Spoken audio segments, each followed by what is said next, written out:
Hey everyone, I'm Mike Hayes, and welcome to A Year of the Family and our video series on elder care. And in this case, we're going to talk today about how to keep older people who are in nursing facilities engaged on a Zoom or a FaceTime call like we're doing here. So the first thing that you need to realize is that when you're doing a call with someone, they may actually be, one, very appreciative of the visit, but two, it is kind of boring just to kind of be face to face on a video. So you have to keep things moving a little bit.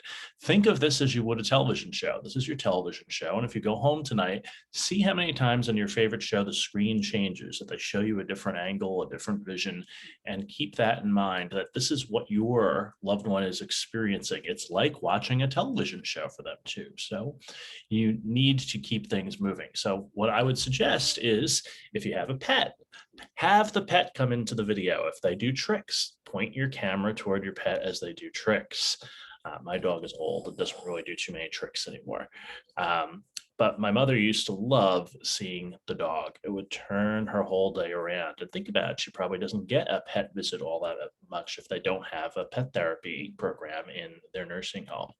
And so my little dog here was a great source of joy for her. So keep the things moving.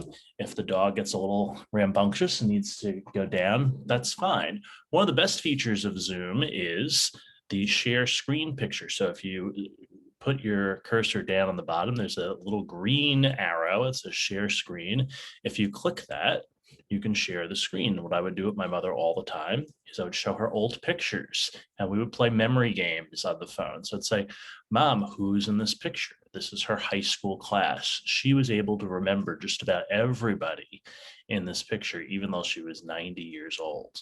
We would move the pictures as well. We would show her different pictures throughout the time. There's her wedding. So she would say, I would say, who's that? She would say, that's me and Mike at our wedding. She would understand who that is. That's her and her husband. Then at their 60th wedding anniversary. So we would show those pictures. Here's my parents and my sister. You hear the dog barking in the back. That's perfectly okay. That's showing life as it normally is in your own home. That's part of the experience. I'm going to stop this share. But playing memory games with old pictures is a good way to kind of get them go. One, it also gives you information. How much are they remembering? Where are the gaps in their memory? My mother had a fantastic long-term memory, but not so good on the short-term memory. So a lot of her older memories she remembered very well. A lot of things from, let's say, my high school years, about 30 years ago, she had a hard time remembering those things.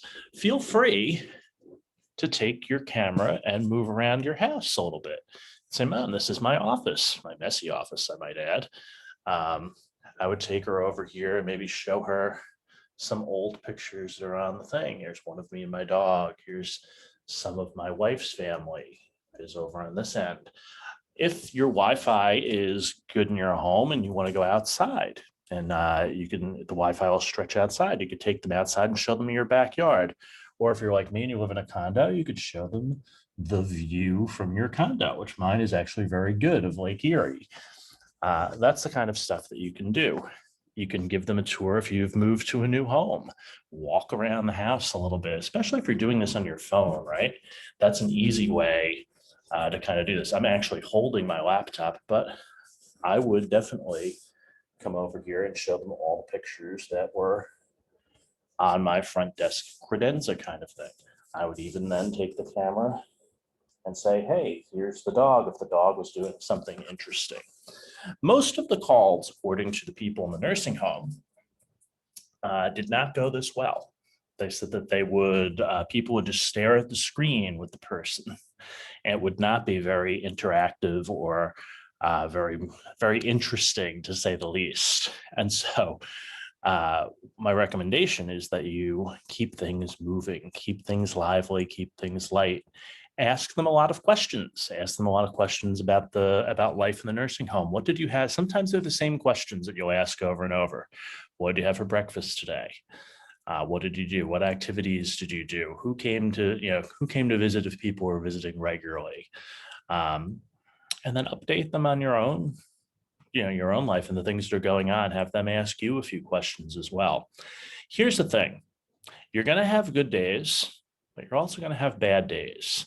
But the thing to remember is that every day is your best day, because the next day she's likely, or he's likely, to be maybe a little bit worse than they were the day before, because they're, especially if they're suffering from things like dementia or Alzheimer's, their memory will start to fade a little bit. And so appreciate the present moment and allow them to enjoy whatever time that you are able to give them each day. I would recommend twice a week for about half an hour, and you just set that time. You just figure out what works best for you, what works best for the facility, and you're able to put that into your schedule and be dedicated to it. I think that my mother really looked forward to our calls usually like Tuesday and Thursday. Some days we would do like Tuesday and Friday. It just depended on what the week was. But usually when we did a call, and if I came on the phone with her, the call on her on Tuesday, that would give her a lot of energy for the rest of the week. So even just once a week is sometimes enough to make a very big difference. Twice a week really makes a huge difference as well. So keep things moving, show various things that are in your home, play some memory games with some pictures, give them a tour of your facility, show them outside, ask them the same repeated questions that you go over and over. That might be boring for you. It is not boring for them. And it gives you a lot of information as well. And stay in touch with your caregivers. Let them know that, that you are there and that you are dedicated to this. They appreciate that more than you know. And remember, you're going to have good days and you're going to have bad days. So I hope that this has been helpful. If you have any questions, I'm M. Hayes at dioceseofcleveland.org. If you have technical questions about Zoom or FaceTime, I'm happy to answer those as well. We'll see you soon, and prayers for you and your loved one. Take care.